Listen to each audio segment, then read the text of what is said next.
So, would you like to intro us, or do you want me to? All right, let's get right back into it, boys. So, welcome back to another Tavern Talk. I'm Adrian, that's Vito right over there on the other side. Here to talk about a few things. I haven't done one of these in a while. So, let's just get right into it.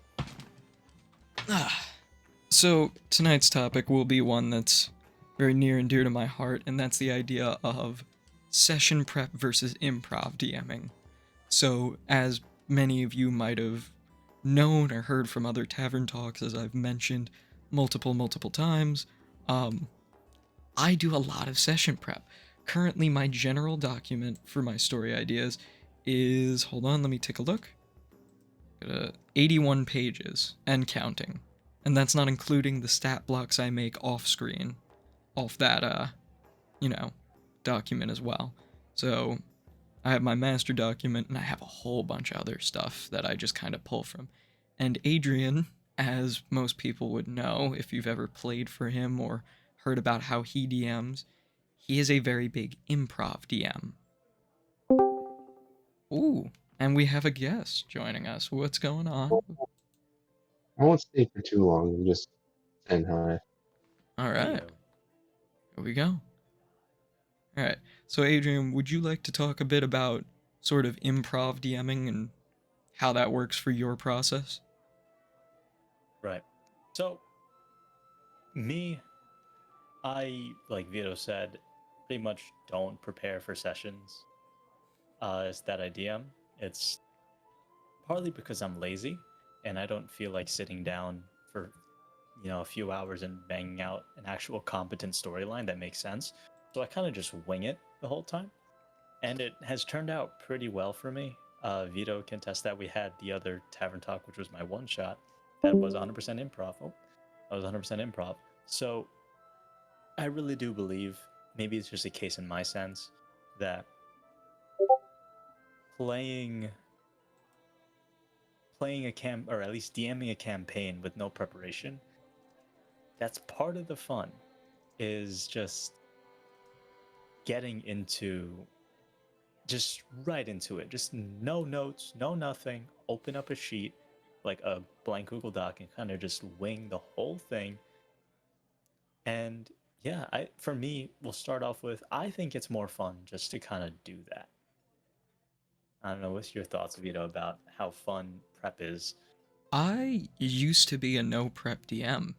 When I started out, I wouldn't prep a single thing. I would grab a stat block off the internet that I would just find because it sounded cool in the middle of session. I would be in the middle of some of my sessions. You can even see this in early Sparrows, me trying to kick my bad habit, where I'm sitting there trying to find character art and like pulling it into my token maker, just being like, shit, while everybody's still talking. Sometimes I forget to prep up my music. But the problem with that is, if I don't have stuff prepped, I'm gonna be scrambling mid session. So while I do find it exciting when I can kind of just wing it, I find it really daunting and really stress inducing when I don't have something to sort of guide me a little bit. Again, most of my session prep is actually not about story, it's somewhat story, but what I do is that's more campaign prep. I will put a story plot point at the end of a tunnel, and then I will build the tunnel itself. So I'll build the characters, the NPCs, sort of like a street in New York, is how I would explain it. At the end of that street is your destination, that's what you're trying to get to. And along the way, there might be different vendors or different sort of stores that you might see along the street side. And, I just kind of pull different little set pieces together and see how it works and meshes well together. And so far, I think it's worked for me. But I also remember I used to have to be a pretty on the fly GM as well. I mean, DMing in its sense is just kind of like one big improv session, but yeah, I mean, the preparation part, it is always nice to have kind of a foundation to fall back on. That's kind of where some of my games tend to, like, I guess not like loose, it's plot holes, really, of things I just kind of forget along my 3 hours of play. One thing that that I find very fun about improv DM is I basically become a player. because the players themselves are improving what they're doing because they obviously can't prepare for a session the way a DM can. But when the DM doesn't know what he's doing, he's able to adapt. I'm able to adapt directly to my players. So not having a set storyline of, okay, I need to somehow not railroad them, but push them in this direction that I want my story to go. Mm. I find it crazy that I could just be like, oh, well, actually, that kind of makes sense. Let's just, just take a hard right and go for whatever they think is fun because I think it's fun as well. I like that idea. And I do think that if I over prep a lot of the time, we've seen it before. Some of my plot points do get a bit rigid at times when I over prep them. Some of them I jump the gun on, so sometimes over prep does hurt me as well. But on the flip side of that, I think when I don't prep anything, I'm actually more prone to making those mistakes. And like you said, plot holes, very not a big fan of them. I will also fall into archetypes. So if we look back at Sparrows again, my archetypes are normally the wise old sage, the little shithead, or someone that is so, powerful to equal or rival you. And because of that, if I don't prep my NPCs beforehand, normally most of my NPCs will just, the random ones at least, will just fall into those archetypes. So now that I've started really prepping up and working in my NPCs, it makes everything a lot easier and a lot cooler to, actually have something in depth for you guys to discover. But there's also the sort of idea of not be nice to your DM, but the idea that sometimes when a DM preps something, there's some sort of expectation on the players from the DM side that you want them to interact with this thing, and that's some habit you have to kick as a DM that preps. Adrian, do you ever have that issue as someone who doesn't prep? Maybe you had an NPC idea and it just goes out the window? Goes out the window in what sense? Like, I preemptively plan an NPC and he kind of just gets ignored. Yeah, something like that. Yeah. In my one shot in Sizer, there was a vampire that you were supposed to fight by going up the stairs. But you guys stopped at the second floor and then went all the way down to the basement after encountering the amalgamation monster thing. That's the type of stuff I'm like, okay. I planned it out in my, like, while I was talking to you guys outside of the castle that you were trying to infiltrate. I was actively in my head being like, okay, well, what are his abilities? What did I give my players before the session started? Like the mini session 0 that we had.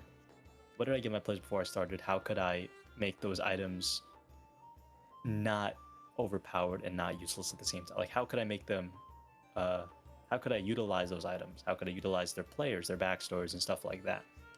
As soon as that choice was made for you guys to just kind of stop and go downstairs, that's the whole vampire thing went out the window, and I kind of just leaned into like, all right, we're going here now.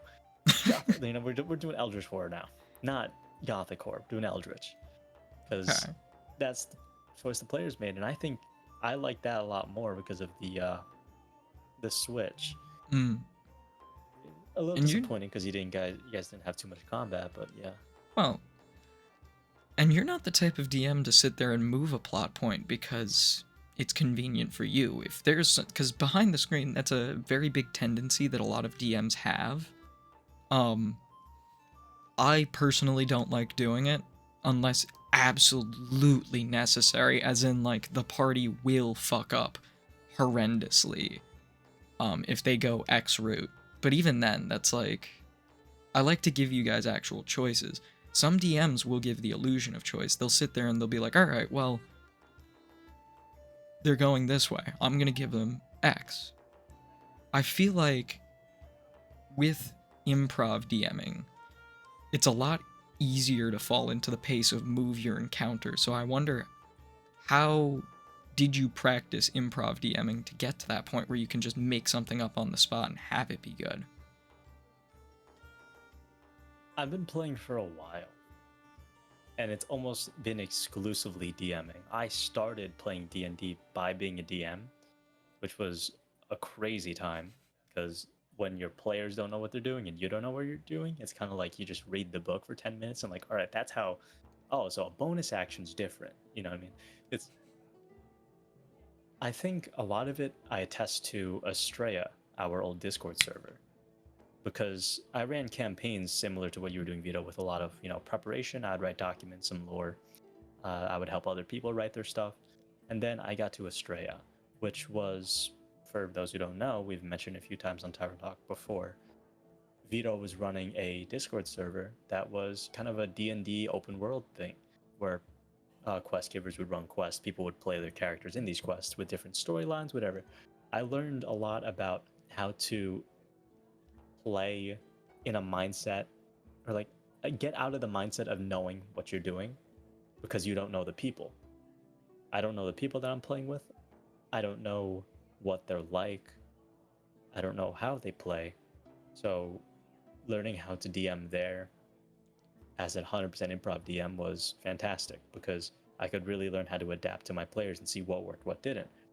I ended up eventually just sort of totally giving up writing notes, instead just opening up a blank doc and being like, sessions in an hour, let's go. And then yeah, it went from there. It was a lot of fun. So I think my way of learning how to improv DM was rather kind of like gung-ho, very wild, of just being thrown straight into the deep end. So that's how I kind of learned how to effectively improv DM. I like that. And honestly, you saying that kind of makes me think about how you're also more of a story DM than me. I'm more of a mechanics DM. So, like, anytime I have a question about story points, for those of you that don't know, normally if I have another campaign running or I have lore from, like, the distant past, and I'm like, hey, Adrian, how does this sound? And he'll either come out to me and be like, oh, that's really cool, or that's shit, let's work on it. Because sometimes my lore is not coherent. However, my systems, right there. That's also because when I started DMing and I had to be an improv DM, I had to work around a lot of players that were trying to break the game constantly. So I had to create systems and mechanics and things to make it fun for them to play, but also so they wouldn't absolutely steamroll every encounter. Because that wasn't fun for anyone else at the table, it was fun for the guy doing the big damage. So it caused me to really work on making systems and being mechanically inclined. So I feel like Estrella has helped both of us to grow in that respect. I also think that because of how I ran things in Estrella, I wasn't able to prep much either, to be honest with you. I wrote a bunch of lore for the actual world, and then I just kind of let the players go do. I think my way of DMing, at least when I don't know what you guys want to do, is I'll throw 100 plot points out there, and then I'll see what you grab onto.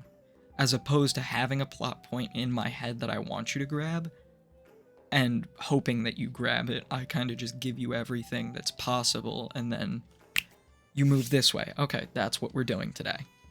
You know?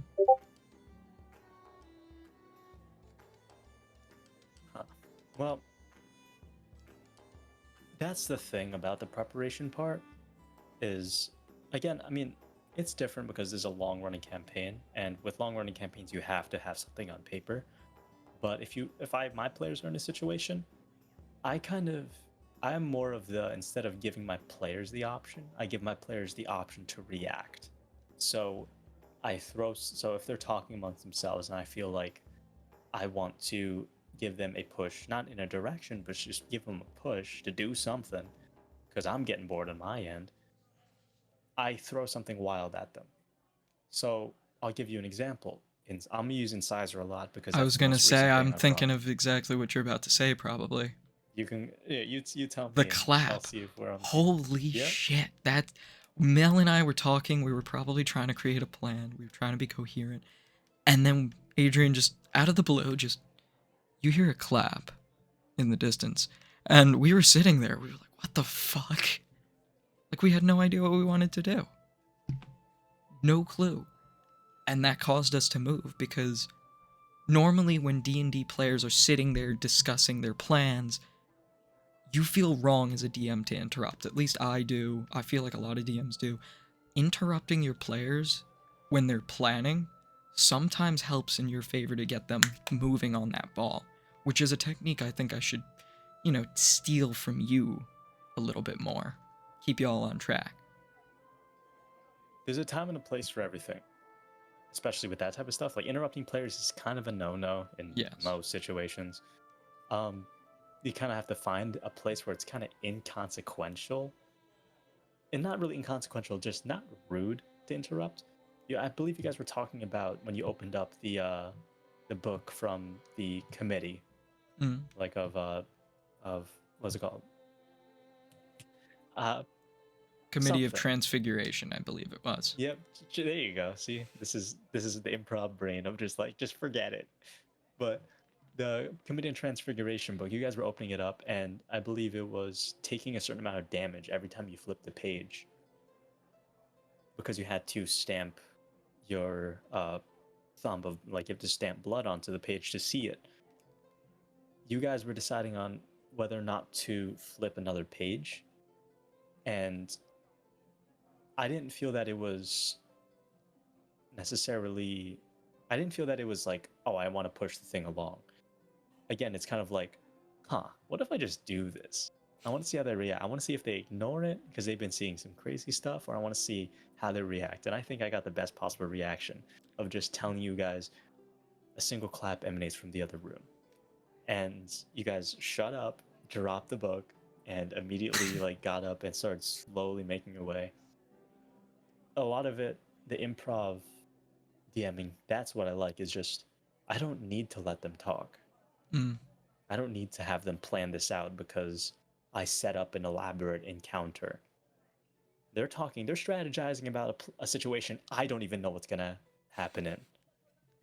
It's it's kind of like, I like to explain my games kind of like a poorly rendered video game, right? Or like a video game that's kind of hit it. I'll explain it like this. You enter a video game, you enter a room, it's a beautiful room, right? But at the other door, the door to the next room, nothing's rendered. It's a completely blank void. And when you open that door, then it renders in, then you could see it at the same time that I'm trying to think that it is. Again, it's kind of like that player thing of, you don't know what to expect. I don't know what to expect because I don't know what's going to happen. I didn't plan anything. I also noticed that in a lot of your games and a lot of your one-shots that I've played for or listened in on, you don't really give your players the lore. They have to look for it, which makes it that much more interesting. That's the thing. The comparison would be not a one-to-one, but basically any RPG from this decade would be me, and then Elden Ring would be you. Because you have to look for that lore. And I'm just sitting here you want lore? Here's lore. Here you go. You want some? Here you go. You get some, you get some, you get some. And you're sitting there no, you want lore? Look for it. Fucking figure it out. Yeah. And that kind of DMing for lore-wise plays into my improv, because if you don't look for the lore, my job is a little easier because I don't need to make lore. You can go fight the vampire, and I can just do mechanics. And I'm good.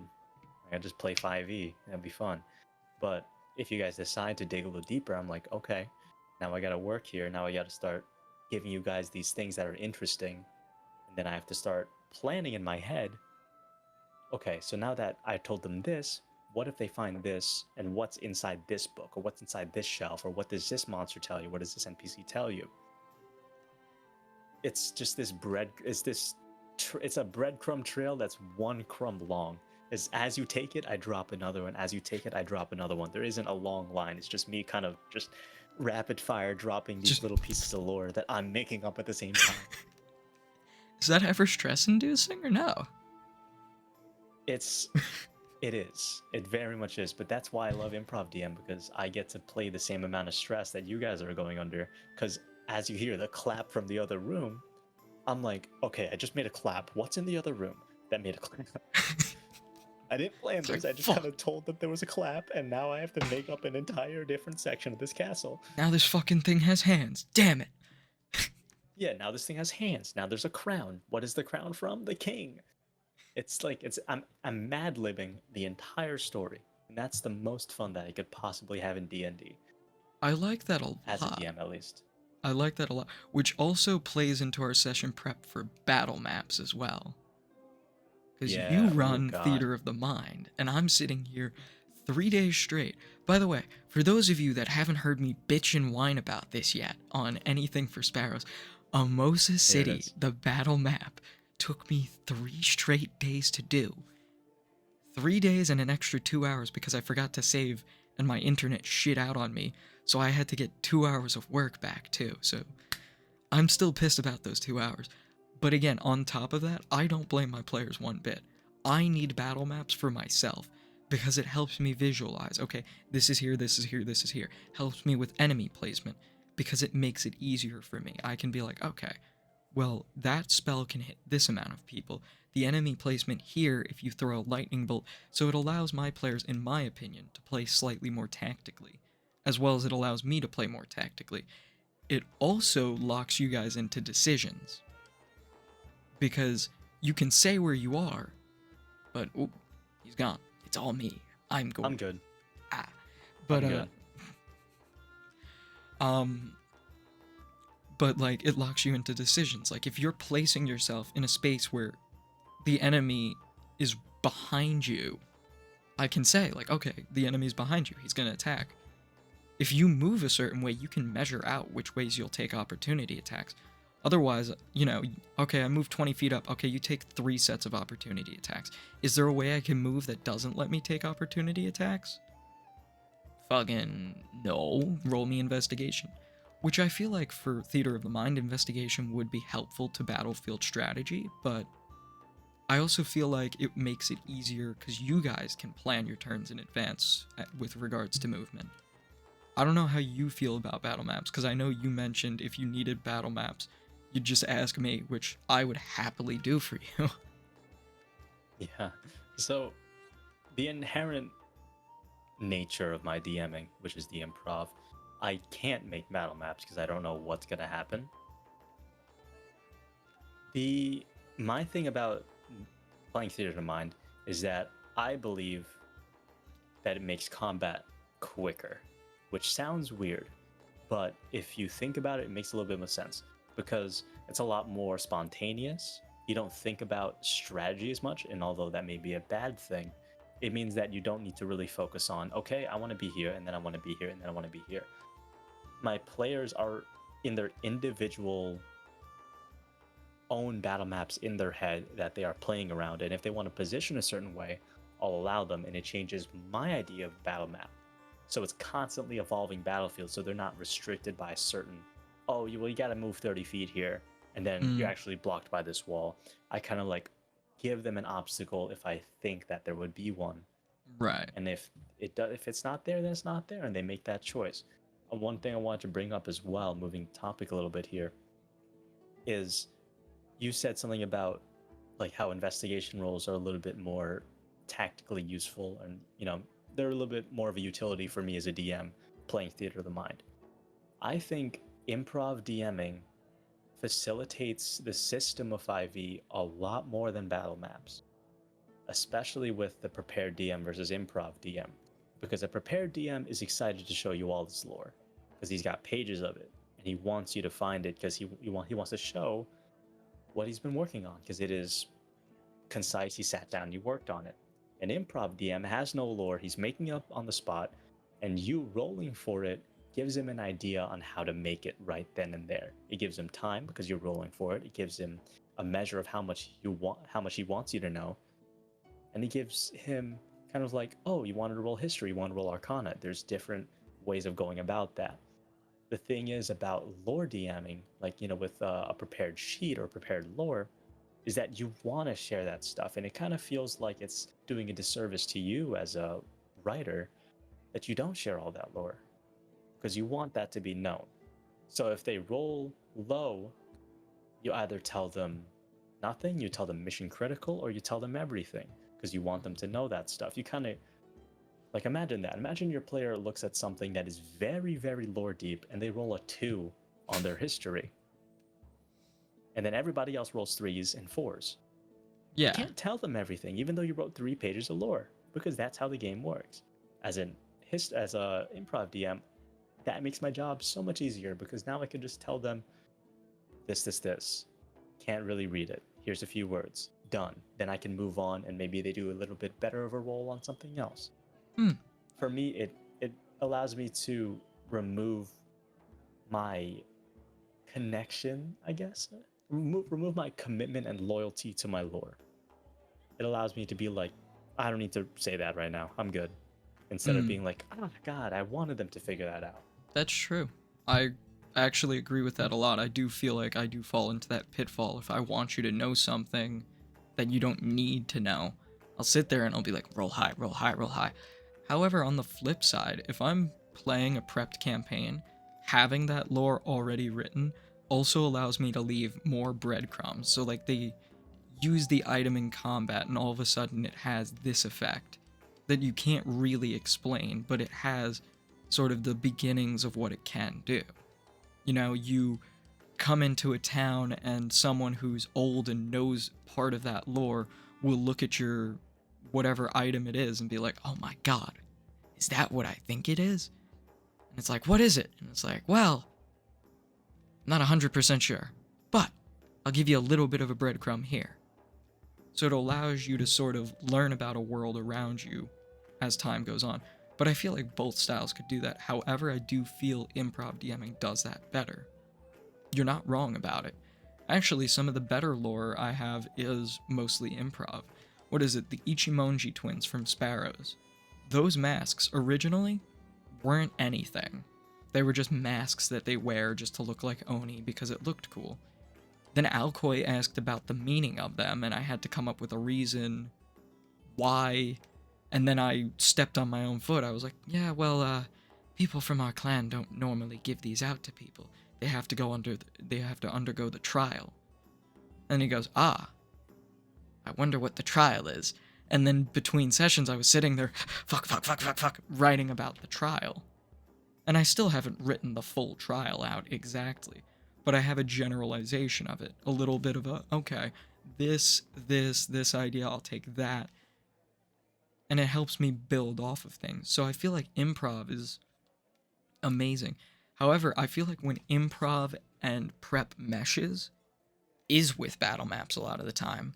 So sometimes I think you're going to know what I'm going to say about early campaign.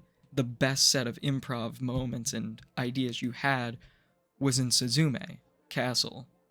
Right beneath that castle, I gave you a battle map with a bunch of pillars.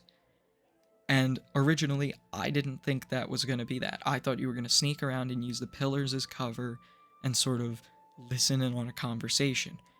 And I forgot who said it. I think it was either you or Alcoy that just went, what if we cut these pillars and blow them up? And I went, well, you don't have explosives. And then he went, we have explosive kunai.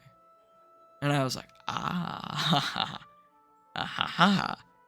So you guys ended up blowing that up, and it ended up really changing course for a lot of the campaign.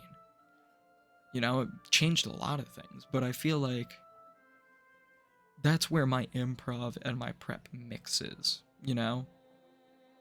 Yeah. I feel like I need to prep my lore because sometimes I fall into habits with my lore. So if I don't want to fall into those habits, I just need to prep it. What about you? What I would say about that scene, number one, it's a fantastic, probably one of my favorite things that we've had in this campaign. Like, just in terms of pure mechanics of like, oh, damn, this is kind of cool. I think that that's where improv kind of lacks, right? Is the theatrics. Because you can say so much, but if your players can't really see it, there's always going to be a little bit, it's never 100% immersion. With a battle map and, you know, being able to visually corroborate what you're seeing with what you're hearing is where theatrics can really, you know, come up and shine. Probably one of your best battle maps ever, in my opinion, this is kind of a crazy one, is the water domain. I With the like shadows, that a lot. with everything coming out of the shadows, and us not being able to see that. I think that's where battle maps really bring out a lot of that theatric, because you can hide things from the players without them just being like, oh, well, I guess it's here now because the DM said so. It's, oh my God, what is that? Because I can see it. And that's a lot of terror, because we see our little character icon right there, and there's a 30-foot long tentacle trying to grab it. Yeah. So that's where battle map and prepping really shines, is giving your players a real sense of immersion. I couldn't help but agree with that. I think that's great. And honestly, that was one of my favorite sort of battle maps and ways I've run a battle map, that sort of you have to come around the corner and you see that. And then, because you guys, I'm not going to lie, y'all freaked out every time you turned a corner and you were like, the fuck was that? Yeah. What was it? And then you That's ran really back what it into the was. giant crab that they had because you skipped it because you went a different way. And I had that Yeah. crab just there. You ran back, you see the crab, and you're like, what? Just, You know why is there a claw in the shadows? and I love There's that. a lobster just there. It's just there. He's just chilling. Couldn't believe it. I will say, though, the stronger point, in my opinion, that improv has over prep DMing, at least when I've run improv, and the way that I can't run prep, horror. I have to run horror. At least the session, I can't run it with a battle map. I need to run a lot of my horror with improv. Yeah. Larry would not have been the Or- same creature without improv or with a battle map. Yeah. Oh God, that fucking guy. Yeah, man. I mean, I wasn't there for the session. Did you have a battle map? I did not. I didn't use one. See, it's terrifying. Quite frankly, the stupidest idea I've ever had was telling you to run a horror game.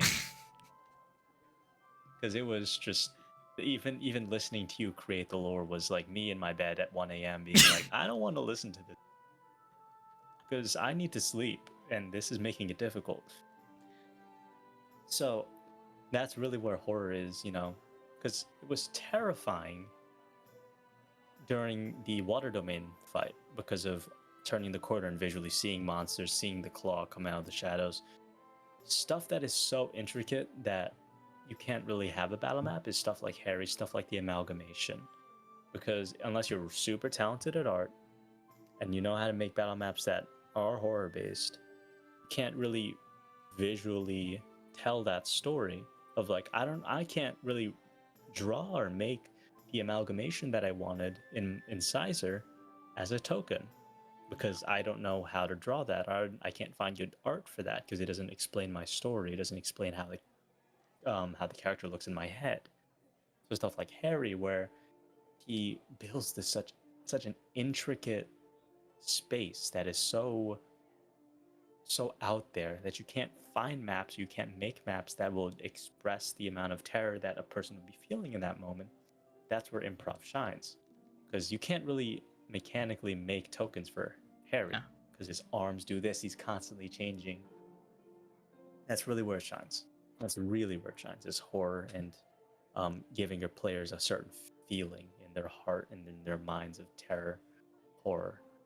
I think so. That's I think that with the amalgamation, it would have almost did it a disservice, because the way you horror DM is, what was it? I saw a clip online from, I forget which of the like big 3DMs. It was either Abria like talking to, no, I think it was Brennan Lee Mulligan talking to Matt Mercer, who was explaining a way he does, I think it was perception or deception rolls. And Brennan says it exactly how I play it with whenever I watch UDM, where it's like, oh, I really like that, and now I do that. You know? It's just, and now that's a part of my DMing. And the way you explained horror DMing to me with the deadpan delivery, that is the best. And honestly, to give deadpan delivery and to not have art is the strongest thing, because it allows the mind to reach further, in my opinion. And I think you would agree with that point.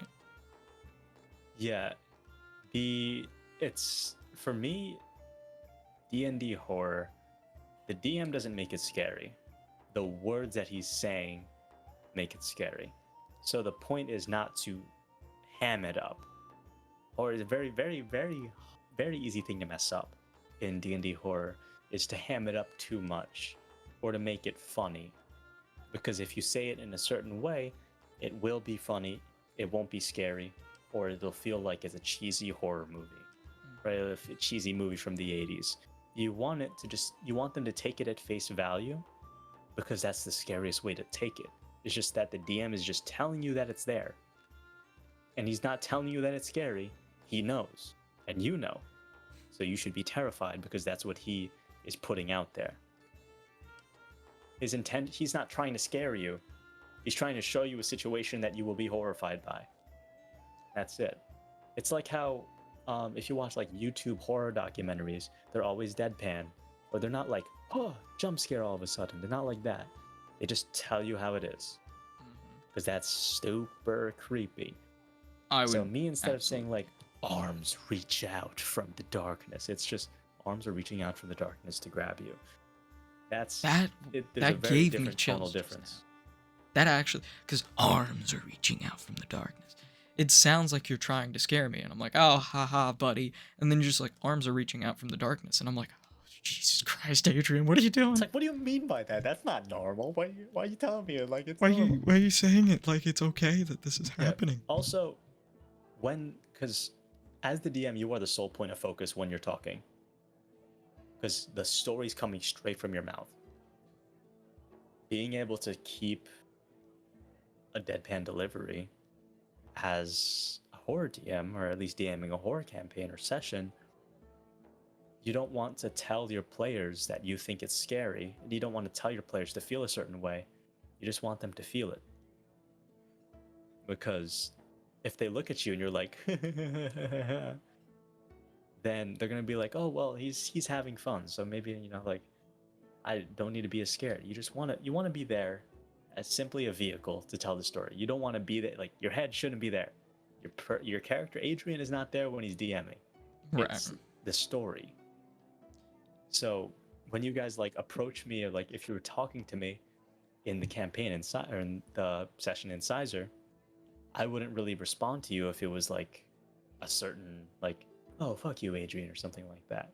Just like this is scary, or this is what, I would just kind of stay there. Or if you were telling me, like, if you're saying, oh, this is creepy, this is scary, this is that.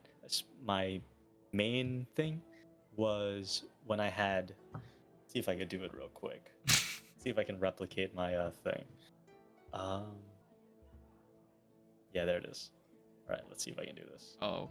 Turn off all the lights. Connect. So, completely dark. Right, I'm over here. Put the light out.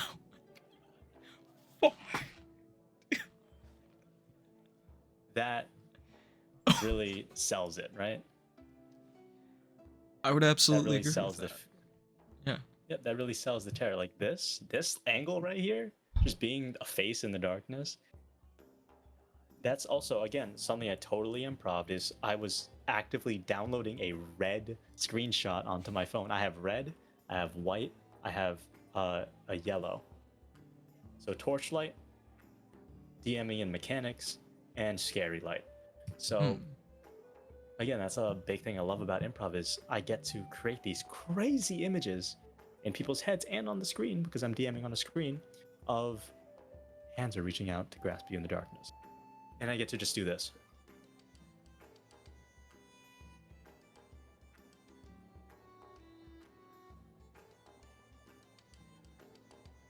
See? Pretty simple. It's so good. The novelty of it is just so much fun. So good.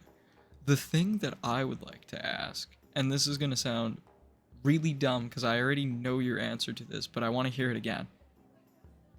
How do you deal with jokesters when you're running horror? Because as a DM, if someone made like a comment at the table to try and diffuse the energy, like sit there and just go, you know, like hands are reaching out from the dark. Show us your feet. You know, like what? I don't have a feet thing, guys. So shut the fuck up. Yeah. The way I would deal with it, again, I knew you and Mel. Mm, I mean, Alex wasn't available, but he would have done well in the campaign. I think so. You and Mel, as players, know how when to take things seriously, so I had an easy job there. The way you deal with jokesters in a horror campaign, number one, is to not play with them. Number two is you do the deadpan. That's the whole point of my deadpan. If I was laughing at your jokes and then I went, all right, seriously, and they're reaching out to grasp you, like, it takes you out so quickly. The immersion literally jumps out from your body and it's gone. Mm, The main thing is to keep your immersion up here the whole time. right. So if I'm invested in the story and somebody makes a joke, ha ha ha, I won't react. I Mm. won't say anything. I won't punish the player unless they're talking to somebody that makes sense that they'd be punished for that. Mm, When that you guys makes were sense. talking to the amalgamation, you said some stupid joke. I wouldn't really say anything. I'd continue it as if I never even heard it. Mm, I love jokesters in my campaign. I'm a jokester myself. I love doing. Rafi's a hilarious, Rafi Rafi's is hilarious to funny play. as He makes fuck. jokes all the time. He's like the punching bag of the campaign. He really So, is. yeah, he really is. He's the butt of the joke. So I don't have any problem with jokesters. It's how do I deal with them? You just don't give them attention. It's Mm, like how do you deal with a bully? Don't let them get to you. that's true. That's true. So I if knew you that want you to were keep gonna say immersion, you do that. that. The deadpan, I knew that was gonna be the answer, but I wanted to hear it from your mouth because I feel like you explain it a lot better. But I feel like this has turned from prep versus non-prep and just how to do situations better. You know, like I feel bigger battles, at least large scale ones, you would need some form of a battle map for that, you know? Oh yeah. Like if Oh I yeah. was to do a siege of Emosa, I would need that battle map there. Nah, I'm kidding. Exactly. Because no, you. I was like, so you can't. Like again, this is where my DMing is set for these short sessions, one shot, two shot, um, or sprinkled in to a long-term campaign. So the way it would work for somebody like you, Vito, who has this long, almost a year-long running campaign with us, is you would take your time, you would again mix our DMing styles and have improv have this, but you would flip it around. You would just start DMing improv for a little bit and you'd write notes as you go so you can add it later. But you'd kind of set aside your plot point and just be like, I want to live in the moment. I want to tell the story in the moment as it's going. Let the players decide where they want to go with this. Right. Stuff like the Siege of Emosa, like you're saying, absolutely needs a battle map because you can't do big, like, you can't do, what's it called? Major plot points. There you go. You can't do major plot points without having a plan because you need to have outcomes. You need to have NPCs do certain things. Right. I will say I do improv a lot more for those like sessions that aren't the big plot points. The Tea Party, complete improv. I'm not gonna Yeah. write out anything where it's like, haha, that 2-on-1 shot, complete improv. Pulled a lot of that shit out of my ass other than the vault. The only thing I wanted to hit was the vault. You guys hit the vault, I was like, alright, go wherever you want. Do what you want to do. And that was fine. And a lot of the time when I do give you stuff where I don't plan how you get to the destination, I just plan for you to get there somehow.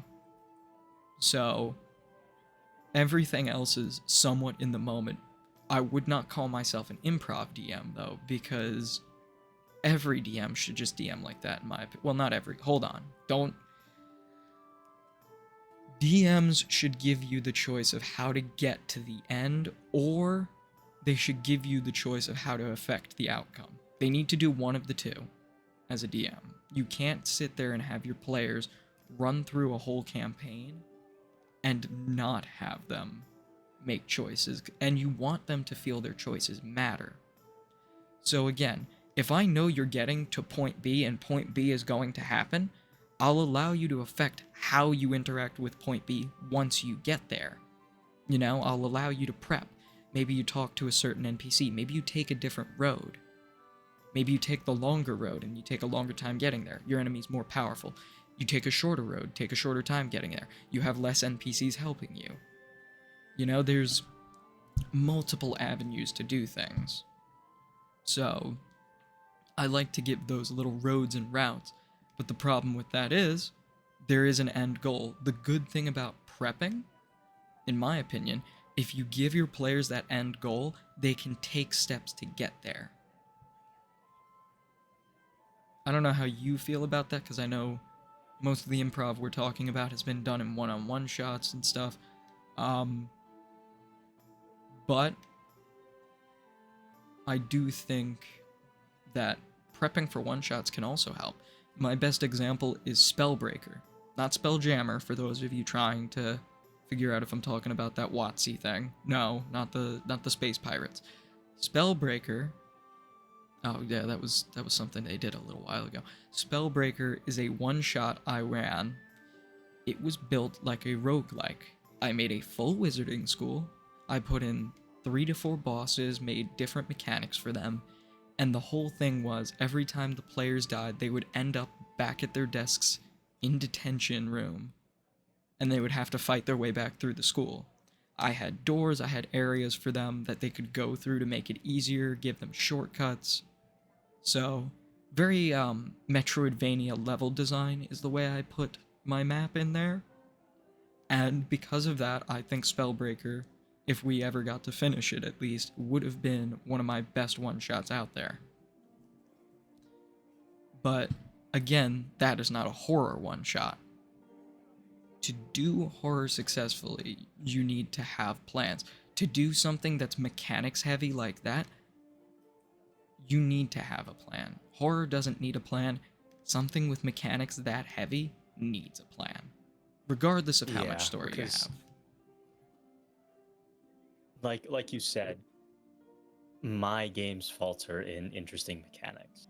I can improv certain mechanics and they might be balanced, they might not. I don't know, because I just made them up. Stuff like if you were running Golden Greed system, Midnight King system, which are future campaigns that Vito may or may not be running. I will be. But they are systems. Yeah, but that type of stuff, something that is built for a specific setting or a specific campaign, needs to be done with prep, because that's the whole nature of a system, is to prepare and know how to play a system. That's why I stick to 5e. That's why I'm kind of a 5e purist. I've played Pathfinder, I've played 3.5. They're systems and you have to learn them. 5e for me is the one I've been playing with the most, so I know it the best, and most people know it the best because that's this newest edition that they've been playing on. So that's why I can improv DM on 5es, because I know the system. It's what most people understand. Most people can vibe with bonus action turns, whatever you want to do with that.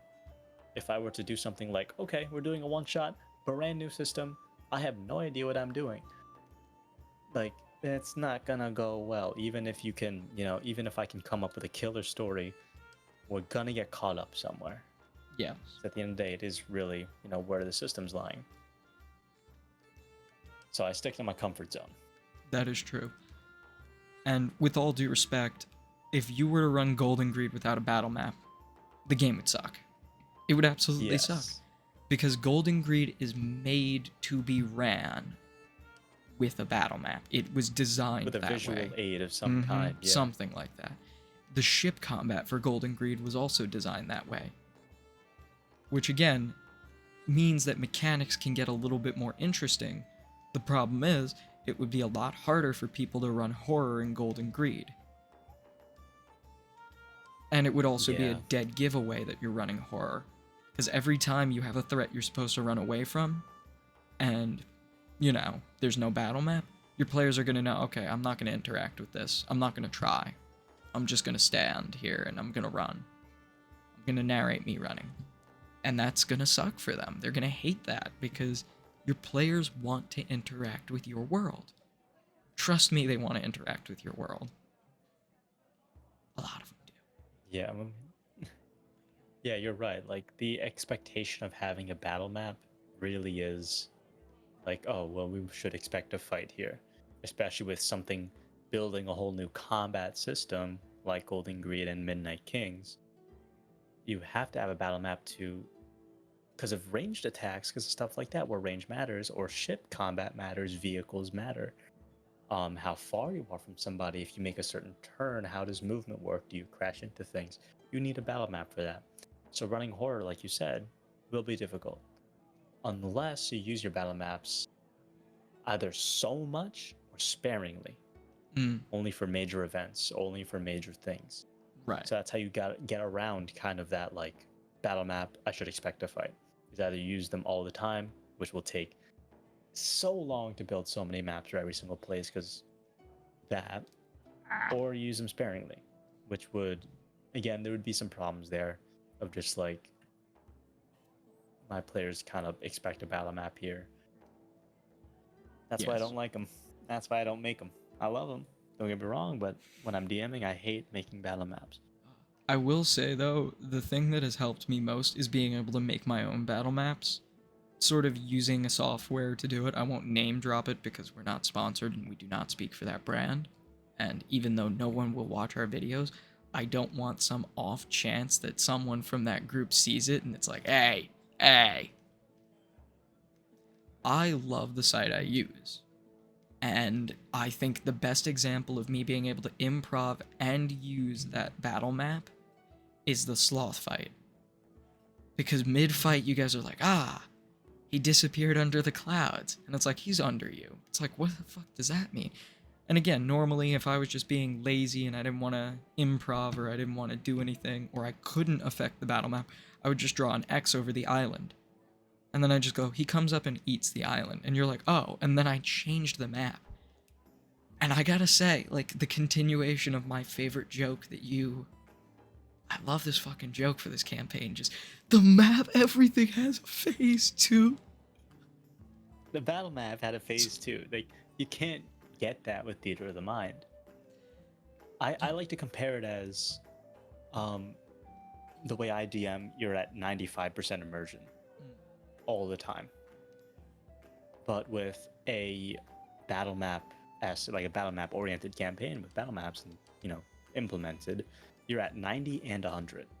Like you're either at 90 or 100 because you can take your mind to the place that you're going because you can see it, and that when the battle map changes, you're like, oh my god, that is awesome.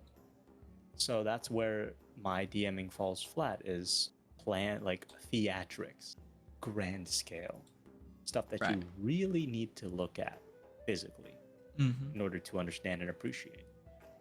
And I feel my DMing falls flat in the nitty gritty of everything. You know, the small rooms where it's like, you're gonna fight in a small room. Okay. Fuck, I need to make a battle map for this thing now.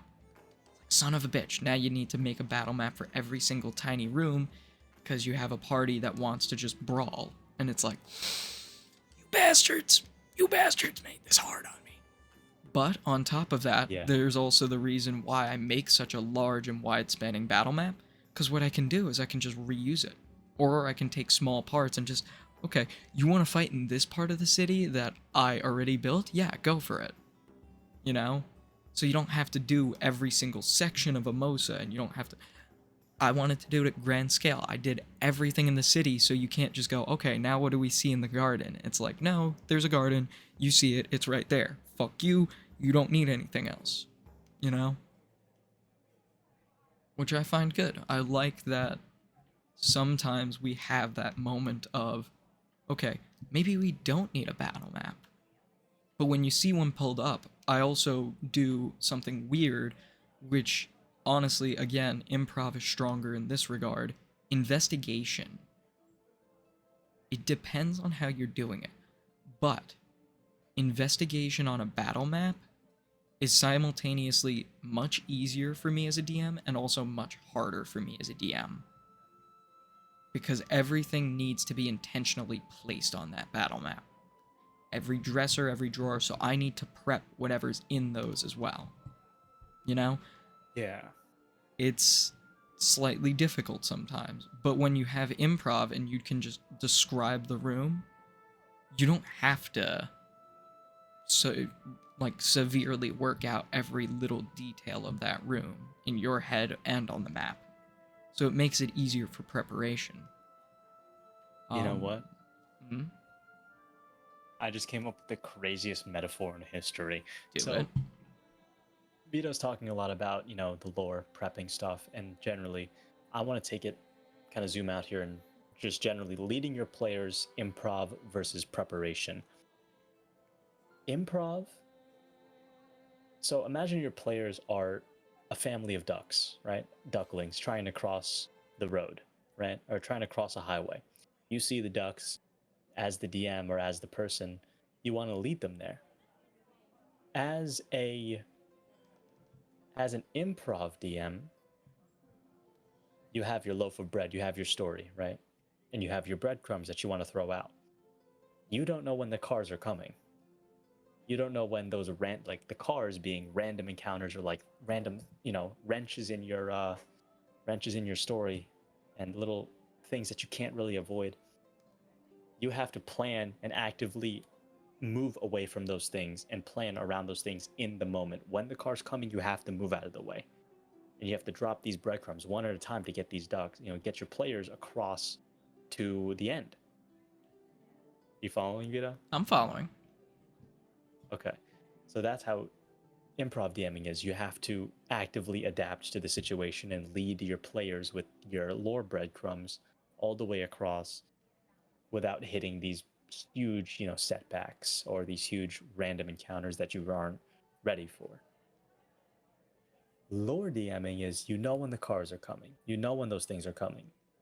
So you know exactly how to plant your breadcrumbs all across the road. You place one here, so because when the car comes this way, you can avoid it. You place one here, you place one there. You make an intricate path for the players to follow. Now, there's problems with both. The problem with improv DMing is that if the car comes and you're not ready for it, it'll hit you and you're stuck, and you have a terrible situation to deal with and get out of. 4 dead ducks. Huey, In Dewey, and Louie are preparation. gone. So Yep, exactly. So Huey, Dewey, and Louie in prepared DMing, you can lay out the crumbs, right? You can lead a horse to water, but you can't make it drink. What if they stray off the path? What if they skip a point and they get hit by a fucking car? What happens then? You know what I mean? oh, There's ways to avoid it on either side by placing enough crumbs or placing enough paths to go around or doing it expertly. The whole point of it is either way you have to be prepared for those situations, and improv will lead you out of those situations. But it doesn't hurt to be prepared. no, absolutely At the end of the day, not. it doesn't hurt to be prepared. And the whole thing with the ducks leading off the path, as DMs, a lot of the time we're sitting behind the screen, so we have all the answers. If we see the ducks going off the path, you're like, "Ah, oh, fuck, you guys are idiots. What are you doing? You don't know what's going on. You're morons." It's that idea of like sitting at a screen of like a horror movie and watching the person go into the deep dark basement and being like, "No, no, don't do that. No. No." But they can't hear you. And then I get the chance to play for Adrian, and I'm doing the same bullshit that I see a lot of my players doing. And I'm like, oh my god, I understand it now. Because you don't have all the answers as a player. So it's not the player's fault for not following those breadcrumbs a lot of the time. Sometimes there are really obvious hints, like in Incisor, I was playing Perix, and he was the little himbo fucking fighter warlock that he was. He had his little water weapons, and he Yeah. was having a good little time. And every time, Adrian had to fight himself not to be like, Vito, not friendly. Not friendly. As Yeah. I'm watching people get degloved and this thing like reaches out a hand and I'm like, oh, it's crying. It must be sad. I feel bad for it. Yeah, it's like pushing, like as a DM in that situation. It was that little hubby area, like that little room area when you went up the stairs and the amalgamation was blocking the door. And that thing was coming at you guys really slowly, and the arms were coming to get you. Perix moved to the side to try and get a slice at it, and the whole time Medea, which was Mel's character, was like fighting it and telling Perix, no, this thing isn't good. And Perix was like, well, what if it is? Me as a DM, I'm like, well, I've decided this thing was evil. Or not evil, but I decided this thing was not going to be friends. The hardest part, right? The hardest part of it as an improv DM was sticking to my guns in that moment. Because I thought it'd be an interesting thing for the thing to be like friendly towards you guys. But then I would be like, well, how does that work mechanically? So I just had to stick to my guns. And then as soon as I locked it in my head of like, this thing will kill him if it gets, if it gets the chance and he doesn't make the right decision, you kept going down that path of like, well, what if I just try this? And as a DM, I'm like, I have to sit there and be like, okay, well, the hands reach out and they do this and they do that. Adrian, behind the DM mask, he's like, oh, God, am I going to kill him right now? Like, what am I going to do? I feel like Perix and Alcoy had a very similar moment in very similar situations with very similar creatures. However, Mendmother was pre-planned. There was no doubt in my mind that she would kill anyone that she could. And sort of, I had that moment of sitting behind the screen of, God, Adrian was right. Like, you really can't tell. And I was like, this is really fun to watch from my end now, because I've been in both spots of the player that's not getting the hint of, hey, this is dangerous, or the player that's taking the wrong hints and being like, no, this can be safe, this can be okay. Versus, the DM that's sitting there like, you fucking moron, it's gonna kill you. And that was Mendmother, as Alcoy's like, can I roll an insight check? I'm like, you're feeling your arms get ripped off. You're feeling them pop out of your sockets. Please take the hint. Yeah. Well, again, the player does not know. Exactly. And that's the best part, because I'm sitting there like, why is he not taking the hint? And then I think back to your session and I'm like, is it really his fault that he's not getting the hint? Why isn't he taking the hint? And then it's like, you go back to me and it's like, wait, I didn't take the hint. It's like, I'm not, because you don't have all the answers as a player. And DMs should know that, and they should recognize that. I'm not saying be lax with your players. If you're dropping the most obvious hint of, hey, your arm is just gone, and they're still going, hey, can we be friends? It's like, alrighty, like, wrap it up there. But if there's some vagueness to it, or there could be perceived vagueness, and you don't have this thing outright say, I'm gonna kill you, or I'm gonna keep you alive, there's a lot of room for interpretation there. There's room. Even when you think that it's obvious, there's always another way to read it as your players. And I think that's, again, the problem, not just between prep and non-prep, just the players and the DM's mindset. And until you get to be on both ends of the screen, you don't understand it. Or at least you can't understand it to the depth of what it really is. Like me, I am almost exclusively a DM. I have played maybe 4 sessions total in my whole lifetime of playing D&D. In my whole 2.5 to 3 years. Every other session that I've been a part of, I've been the DM or I've been an observer. And honestly, I wouldn't change a thing. I enjoy DMing. I like having the answers. I like being able to direct a story, and I like being able to make all of this lore for people to just maybe get a slight glimpse at. And the thing that makes me better as a DM is learning to let go. Which again, preparation DMing makes that a lot harder than improv DMing. If I had an NPC that I worked on for 2 straight weeks, and I have them and they're my favorite, and I have art, and I have abilities and little personal flaws, and like, I've planned their day-to-day, I've planned down to their shits, basically. Like, they have a schedule. And the players just go, alright, cool, and just breeze right past that guy. It hurts. It sucks as a DM that prepped all that. But as someone who didn't prep that, who had just someone pop out of the woodwork, just, an NPC that's just there, it makes it a lot easier to be like, okay, they didn't interact with him. Cool. How do you feel about that? Have you ever had a sort of NPC that you had to let go of before you wanted to as a improv DM versus someone who actually prepared an NPC? We did answer this question before, but I'll tackle it Yes, from a different perspective I was here. going to say. You're right. It's disappointing when when the players skip over an NPC that you've been working on. And I said before that as an improv DM, I'm making it up on the spot, so it doesn't really matter. But sometimes it does suck, and you have to kind of curveball the whole story for it. But my different perspective that I'm going to posit to you is this: it's hard to implement characters that you want people to like or you want people to hate. My biggest example is Tony Canarsie. Mm, So Tony Canarsie is a ported character that came from Estrella. One of my characters came from Estrella to Yumagawa, to Fleeing Sparrows. So I wrote Tony out to be somebody specific. And that worked for me because I wrote the character. I knew who he was. I told Vito, we agreed, like, oh, he would fit here. And we came up with, what he would do, his mannerisms and stuff like that. And then in practice, what came out was somebody who wasn't likable, even though he was likable before and we thought he would be likable. Is that the fault of either of us? I think it's the fault of both of us for not being specific or not right, knowing, because it's not your character, Vito, right. and I'm not the one DMing it.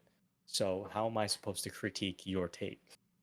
That's true. Because at the end of the day, it's your take, it's your campaign. So the disappointment that you can feel from having an NPC that you wrote, and like you play the NPC and it's like, oh, they don't like him. Oh no. Like, what did I do wrong? It hurts a lot. It does. Yeah. I'm saying that like from Vito's perspective, like, oh, I put Tony in and I wanted the characters to like him, and they kind of didn't. On the Was it opposite fixable? end, Yeah. yeah. On the opposite end, same from Yumagawa, an NPC that I did not plan that ended up being the biggest fucking hit was Rufio. Y'all loved Rufio for the session that you met him. I was like, oh my god. And all I had to say was one word, Rubian. That's it. And you were like, all right, this is my boy now. This is my boy. Yeah. And I was like, all right, you know what? Let's take this concept and run with it. So I feel like rather than prepping the NPCs story-wise and wanting them to be liked or disliked, I put in traits and let you guys react to it. Basically, I make them a boulder. As weird as it sounds, a boulder rolling down a hill. You can either get out of the way, stop the boulder, or smash it into little pieces. Again, there's more options than that, but I give them certain traits, and then I allow you to figure out how you bounce off of those traits. Shin was not written to be the babbling bubbler, or whatever his nickname was. He was not written to be the most likable person in the world or anything. I just wrote him and I was like, all right, you know what? He seems like a fan of these guys. I'm going to have him have really infectious conversation. And just done. That was that way. Nikita wasn't written to be antagonistic with everyone. And then Jude provoked her, and I was like, oh, this bitch wouldn't take shit from her. Nikita just fires right back. Just, all right, I'll beat the shit out of you too. So I think some of the best ways to have NPCs bounce off of people, rather than write them to be a certain specific way, see how the party interacts with them, and then extrapolate on what they interact with. Wong is another good example. I wrote him to just be, oh, he's friendly, and he uses his hand for blacksmithing. That was originally Tao Te. I didn't write anything else. He had 2 descriptors, and he's old, and he's got a limp. That's it. And then you turned around, and you were like, I don't trust this guy. And then I made him the most honest and likable guy you could meet, and you're like, I still don't trust this guy. And then he died for you guys, and I brought him back for Yumagawa, and you're like, all right, I fucking love Wong. Fuck with Wong. I was like, good, I'm glad. And then I just kept him being just very kind and likable. what's it called? That's the whole reason. Old Man Wong was not supposed to be known as Uncle Wong originally when I was writing him. And then y'all just gravitated towards like, okay, he's chill. I like him. Okay, in the village he's known as Uncle Wong. Wong pops were not a thing until I was like, he's an old man. He gives out like butterscotch type candy or something. Yeah, that's where you can get, like, I guess that's another thing of like mixing improv with prep. Is Yes. your players can take a liking, they can either hate a character that you wanted them to like, or like a character that you didn't really plan on having a huge role. And that's also kind of where improv DMing falters, and especially short sessions that I run with improv only, is I don't really store that information in my head. I kind of have to keep the story moving, so I leave them to the side in order to serve pushing the players forward into wherever I need them to be, wherever they're gonna go. People like Wong, characters like Wong, where you write them and all of a sudden, bam, they have a huge role and a huge impact on the characters. That's the stuff that's kind of cool because you get to now write them into lore as an important character. You get to flesh them out. So big worlds like that where you can just kind of throw out a bunch of traits and see what sticks and see who gets to be important in your story. It's fantastic. Because Wong, like that, again, yeah. like you said, was a blacksmith who was kind. And then next thing you know, he made Rafi's arm. He made Kazan one of the most important places that we've been to so far in terms of lore and story. And we got really attached to him. And then during his death, we got sad. We did. So And that's how prep DMing is good, and how writing stuff down for a long-term session is fantastic. yeah. And the other thing is, when you have NPCs that you know are likable, you can't always port those traits over exactly. Not every NPC that exhibits the same traits is going to be likable. It varies, and that's just like people too. The other example of a person who is, I'm going to deem this the Wong effect from now on. I'm just going to call this the Wong effect. Because we need to memorialize that old scraggly bastard somehow. Another character that was hit by the Wong effect is Sorrow Breather. I wanted him to be maybe a 1-2 time, you run into him and you fight him, he's a sad boy, that's it. And then you're like, we're talking about the underground, and you're like, hey, can you bring people in from our past? And I was like, oh, can I? And maybe you were expecting, like, oh, you get, like, one of the 4 crows or something like that. Some people, like, a really deep cut. Like one of the hunters from Rise City. Mm-hmm. And then I turn around, and it's like, I'm so sorry I'm late. And I saw you shit your pants in real time. And that's the I best wonder thing. if we have that session on recording. We do. I gotta find it, but we definitely have that session on recording. And I love it so much because you're sitting there and you're like, hey, fucking excuse me? Yeah, in my head, I was, number one, it was like, oh god. And then the next one was, I should have never told Vito to do. A lot of my, see, that's the thing about a lot of our conversations is I'll tell Vito something and I'll throw it away in my prep versus improv here, literally in real life, like in person, as people, is I'll tell him something and I'll throw it away in my head, and Vito will be like, huh, yoink, and then he'll just throw it on a wall and expand it to no end, and I will cry from the results.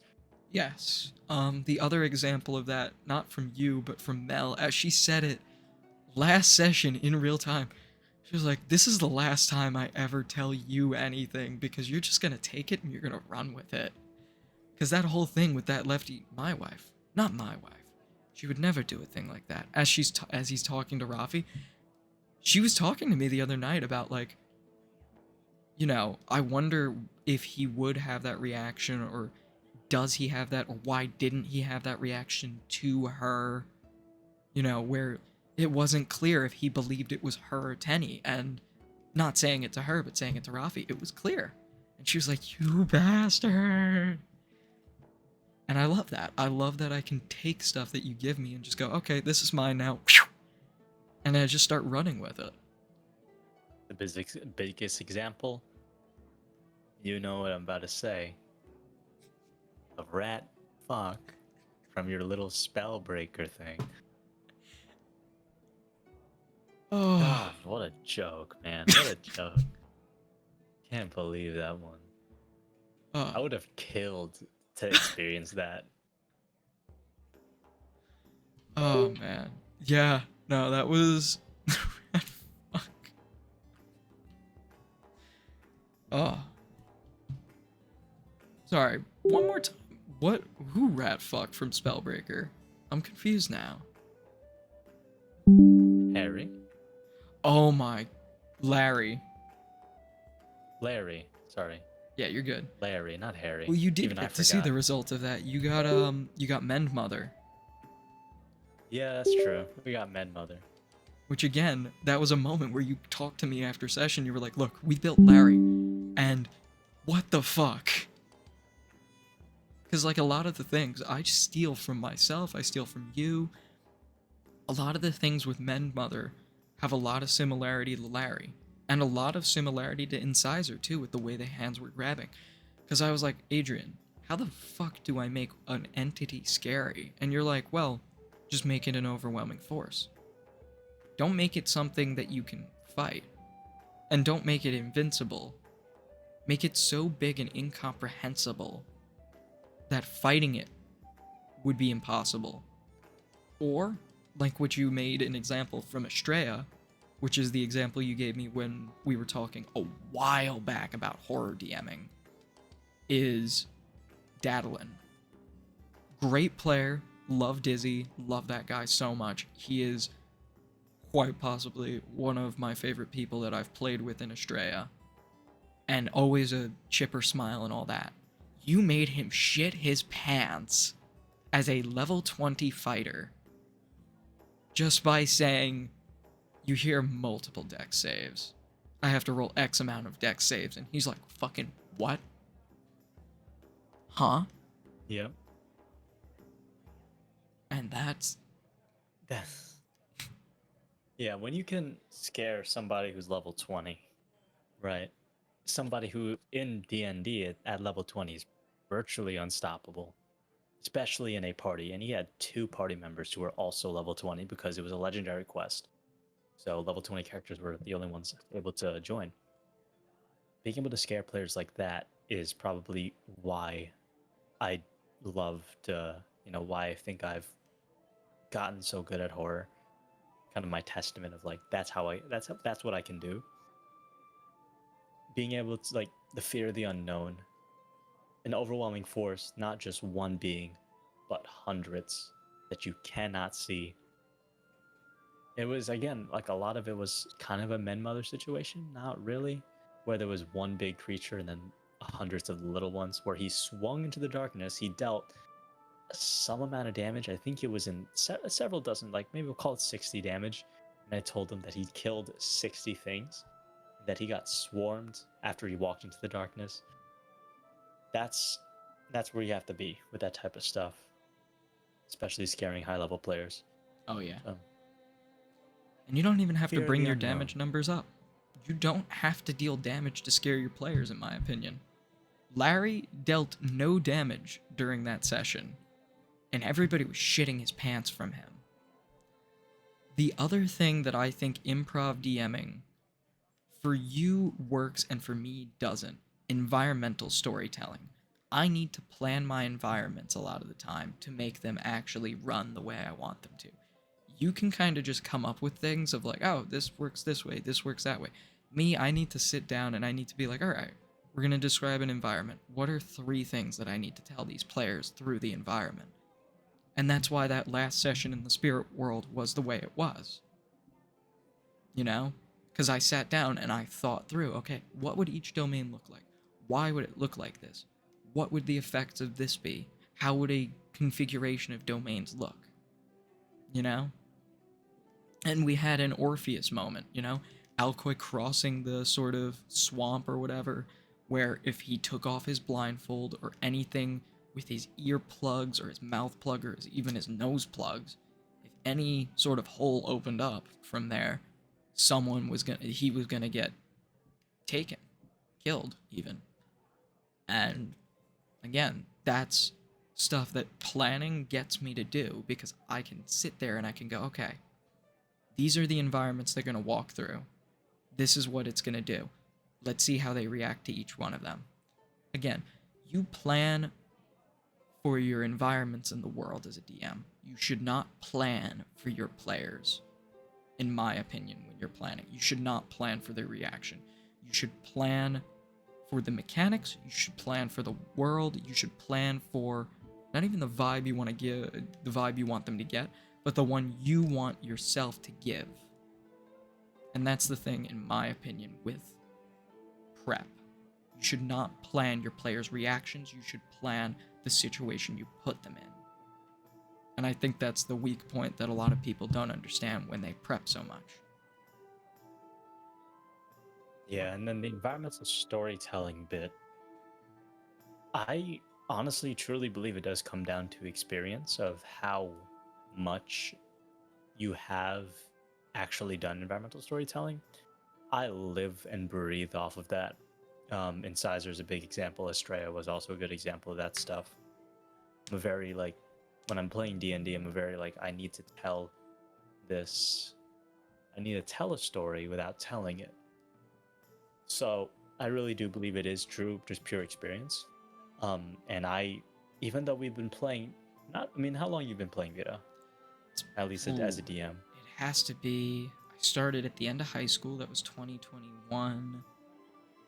It's got to be 3 years now. It's about 3 years. Yeah, give or take. I'm sitting at around 7 now. Yeah. And although there is a time difference, it's also because I almost did entirely improv DMing. So I got to hone my craft in environmental storytelling. I took inspiration from campaigns like Dimension 20, Critical Role. NADPOD is also a good one, of being able to tell a story without seeing it, being able to tell a story without telling it. That improv is really just practice, practice, practice. Right. Reading books as well. Books from high school, literally just doing that type of stuff. Writing short stories for school as well helped me. So environmental story, it's a tough thing. It's kind of like riding a bike. And you can always get better at it. Right. I'm by no means perfect, but I can service a story the way I need to for a short story. For somebody like Vito, who is in a situation where they have a designated map, they have an idea that they want to set out, I do think it's a lot more important. A lot more important. Because you need to convey emotions to a certain map. You can't just say you pull up to a village. You need to describe what you like. See, smell, hear, and Vito, touch. there you go. Yeah, like the 5 senses. Yes. You need to understand how to serve your players that type of thing. Like the smell, like a good exercise, how do you describe Paris, right? You see the open streets, the bright sun with the clouds. You smell baking of fresh bread, the hint of cigarettes and wine, right? You feel the concrete beneath your feet. You hear the hustle and bustle of the city, buskers playing the saxophone and the violin in the streets, right? You see and you've taken all this information, and that really cements you in this world. So I think take that into account when you're bringing us to all these places, especially, absolutely, especially underground, the dark, dirty stuff. Yeah, you want them to feel, because I remember Sakura Village, fantastic, because we could smell it in our minds. We could feel the breeze. We could feel the midnight pink coming down, the blossoms, the trees shedding their petals as they fall to the ground, and we enter the tavern where Lust was singing. Don't be afraid to do that with something gross, right? You smell the grime, the mold in the air. It stings your nostrils. It stings the back of your eyelids. Right. You step. It feels uncomfortably. The ground gives way to you as if you're stepping on dough or mud. Right. stuff like that. And also serves really well in horror. It does. The five senses serve really well in horror. Just in a bit of a different sense, but that's something a little different. Because the way I was doing it for horror stuff is indeed. Whoa. Remember, a single clap emanates. When you guys walked into the actual courtyard of the castle, I described what you saw, what you felt, the breeze, Right. midnight sky, full moon, all that jazz. I can imagine. You gotta follow the five senses.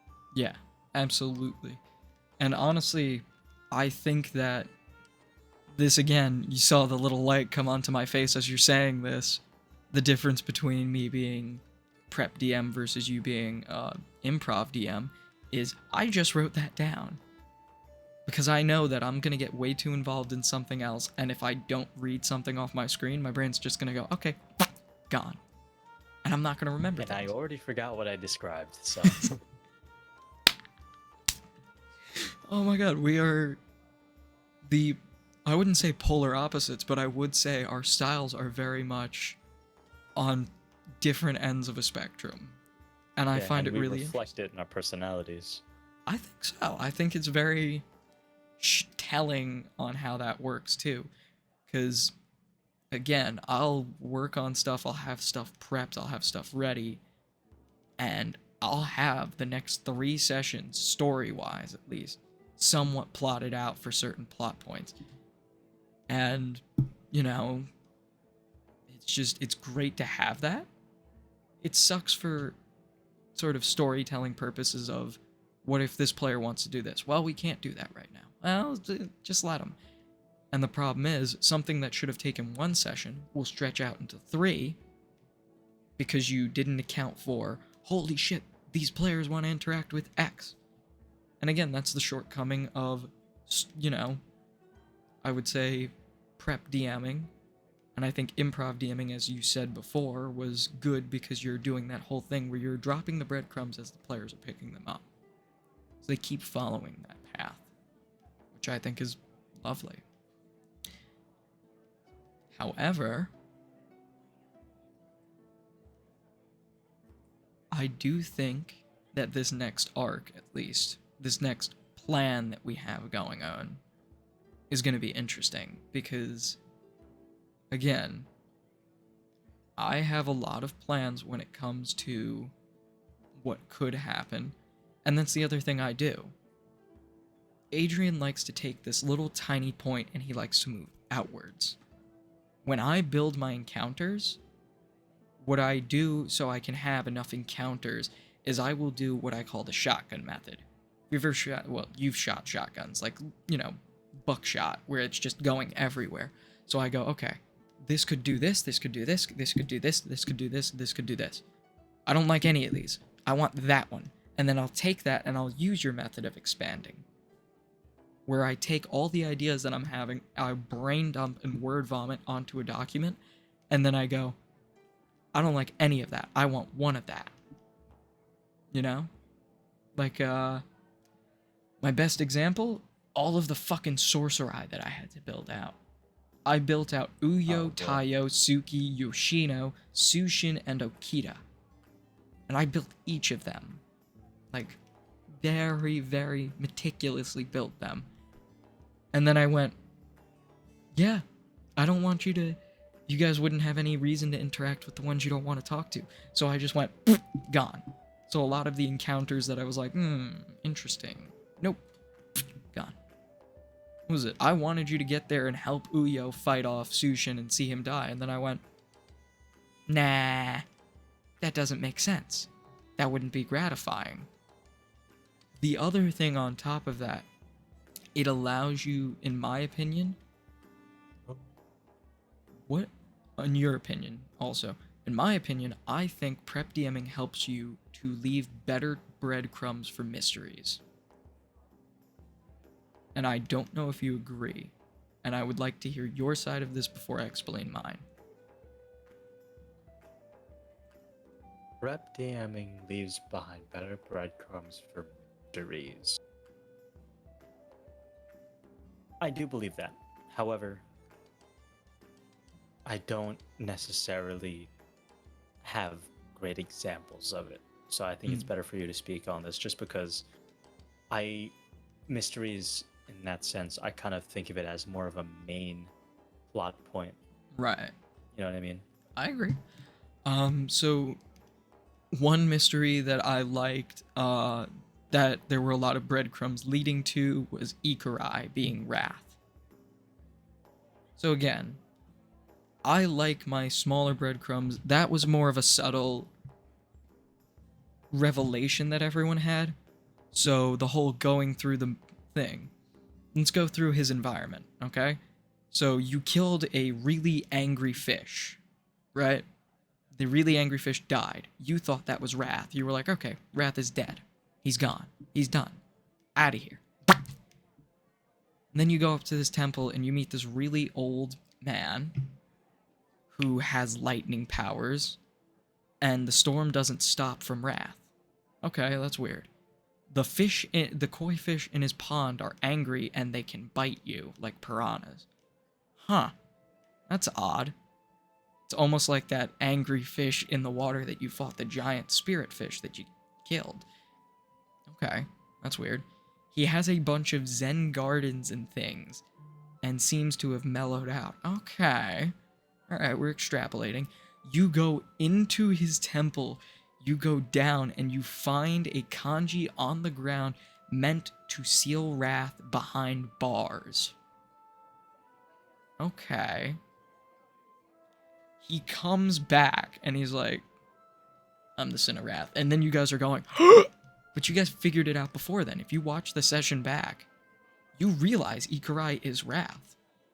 You realize it. It was quick. It was that moment of, ah, shit, he's coming back. And then he arrives back and he's like, look, I do not want to be rude, but I am Sin of Wrath. You know, like you find it and he tells you. And again, that's the little details of Wrath as well. Because the whole thing of he has a Zen garden. Okay, he has a koi pond. What are those meant to do? Those are meant to calm people down. It makes sense he's mellowed out because he's been doing exercises to calm himself. A better example, with maybe not hints, but just things that, like big reveals off in the distance, would be the, what is it? The Nightfire Dragon and the Sin of Sloth being the same person. Or Father Red Eye being that person as well. Sort of this idea that, like, okay. Like, I'm interacting with this person in my dreams. Holy shit. And then that build-up. I don't really have too many concrete examples myself, because when I say it, it's like, okay, these weren't really major breadcrumbs. These weren't major points that it's like, yeah, no, I would have figured that out like that. So it's kind of hard to really place. The one that I would say, maybe not a mystery, but a better twist and reveal, is the spirit realm after Mend Mother. That, yeah. Would you like to speak on that? Because I know you've gone in depth about that shit a lot. Oh my god. Yeah, no, that was probably my scariest moment.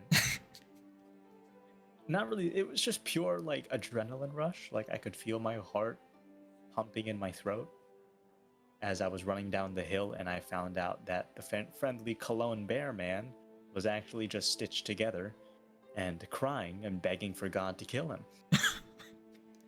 So, the subversion of it, oh my lord, that's something only you could prepare. That's something that preparation will serve, is that subversion. Again, the theatrics of it. Coming down, seeing that stuff. Well, let me start here at the beginning. Meeting Ida meeting Ida again and seeing his family living in that house for a little bit with his wife and kids and kid. Oh God. No. So living with his wife and kid, we got to feel a sense of like, again, in story wise, where the party literally sat down in a side room and was like, this is how he's living, and look at us running around trying to save the world every night. what if we just, like, I think Rafi said, what if we just stop? What if we just kind of chill out over here? And then everybody's like, no, we gotta do this. But everybody thought about it, having this perfect life that we saw. But as soon as we came up, Mother did her thing, and then we came down, and we saw everything unraveling, and being like, wow, this really wasn't. Even this doesn't exist here. Decent life doesn't exist. No, not at all. Not at That all. was heartbreaking, to be completely honest. I think the Like, scene. oh my lord. God. The scene that killed me, two really stick out in my mind, and it shows the fault of Rafi's weapons, and it also just hurt the other. The other one hurt. The first one was just him killing Oro, the funny bear cologne man. Because you didn't have anything sharp. You didn't just swiftly cut off his head. You got to hear every bone crunch. You got to see the blood splatter. You got to hear every scream as you were putting this thing out of its misery. And that was harrowing to me. I was like, oh my god. Like, was I a dick for that? Absolutely. Was it very satisfying for me to have you do and, like, see how your sticks really do affect people that you're trying to kill? Yes. Because Rafi's brutal with his sticks and he doesn't have a second thought about it. Until he's trying to put someone down out of their misery. And then it's harrowing to watch because you don't understand the horror of Rafi's sticks. Because most of the time when you're fighting people that you want dead, that should be dead. People who are bad people. And then you see someone who's suffering, who you're just trying to give a mercy kill, and it's painful to watch. The other scene that I absolutely almost cried DMing was the one with Ida's son, where he was going, "Father, kill me." Because I didn't want him to form actual words. Because he didn't have ears, he didn't know how to speak. So doing those sounds, just the wailing and the moaning, and I was like, oh my god, this is fucked. This is awful. That shaky breathing that Ida was doing at one point was me. I was sitting there like, holy fuck, what have I done? And that's the realness of it. But on top of that, as a prep DM, if you didn't make the choices to get to that point and get to that reveal, it would have been really disappointing because you would have missed something major. Yep. But on the other end, as an improv DM, it'd be a miracle if I could orchestrate something like that. That is true. Because, oh my god, was that crazy. So, that's just the nature of it. That's really how this kind of stuff happens, is Vito is able to plan such extravagant encounters, but they can only happen if certain things go down, or if he decides certain things will make this happen. Like if we hit certain triggers, or if he makes things certain triggers for the event. Right. So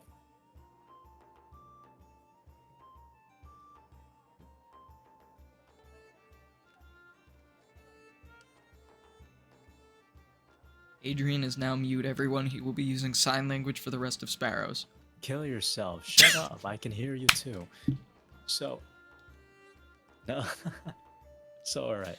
Let's wrap things up here. Let's go to our final thing of what do you think what do you think is the best example of improv DMing from you, or in this campaign? What is the best example of improv DM? Or your favorite example of improv DM? What's your favorite example of preparation? And where do you think you did the best with a mixture? Okay. My best example of... I'm going to go with prep first, because prep is really easy for me to do, because I prepped a lot. My best example, we mentioned it earlier in this video, it was the underwater temple.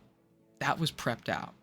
Okay, that was thought out. It took me like an hour to rig up the darkness effect on the battle map. I made sure everything was prepped out there. That, in my opinion, was the best example of me completely doing prep. Okay? My best example of improv had to have been at least what I feel. Jesus Christ, this is hard.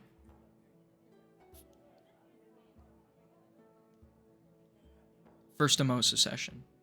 First Emosa session was 90% improv. I'm not gonna lie to you. There were certain things that were there. Makurai Wait, was not what? written in the lore.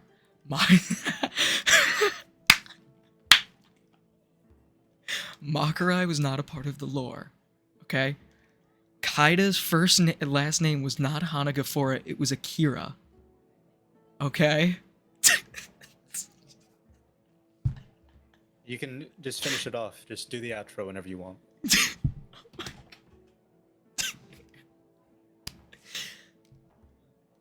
I hate you.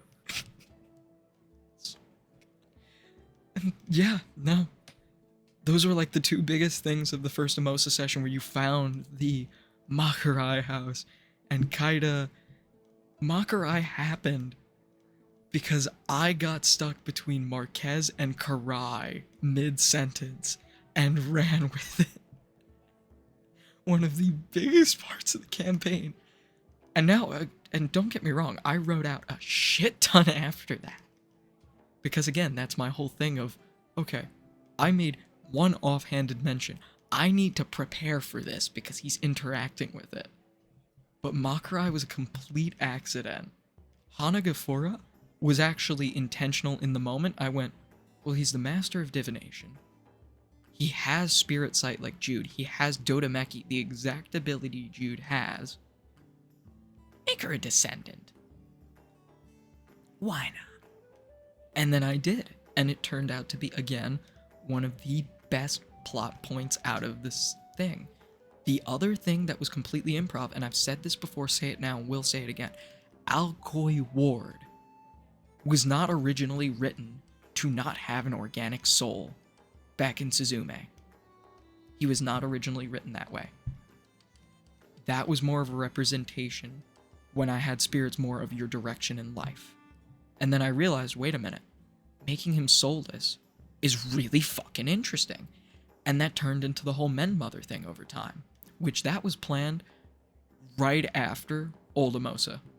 Like the first Emosa, Mend Mother was planned. That was sitting in my back pocket, and I was like, alright, how do I get you into the spirit world? I was waiting on that, actually. Mend Mother was long down the line. That was something I planned for a while. I think the place that I did the best mixture is the greed fight.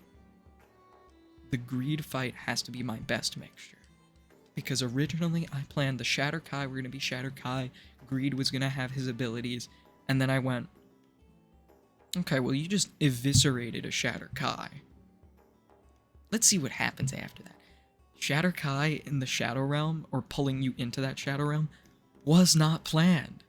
That was a spur-of-the-moment thing of like, Rafi's doing too much, let's take him out of here. Let's put him somewhere else so he has to deal with other obstacles. And it worked out well. But I'm realizing a lot of my best creations lore-wise were spur-of-the-moment improv. Oh, would you like to improv an outro, my good man? Or make any comments about that? No, because I don't want to talk to you anymore. That being said, improv is great. Preparation is great. Improv is always a good vehicle to kind of. Actually, I'll take it this way.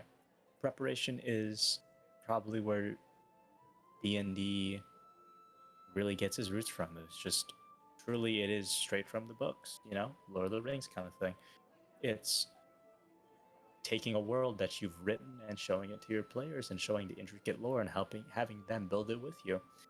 And improv is always in it, but true improv DMing is kind of just a way to sit back, test your skills, or simply tell a story that doesn't exist yet have the players build a story with you in real time. Both of them have their strengths, both have their weaknesses. If you combine the both, you'll have a perfect campaign, and that perfect campaign is Bleeding Sparrows. So, Exactly. thank you guys so much for watching, all two of you, which is me and Vito, Yep, we're rewatching for this. watching. Yeah. Thank you guys so much for watching Tavern Talk. I've been Adrian. That's Vito right there. Please, we'll probably do one of these in the near future.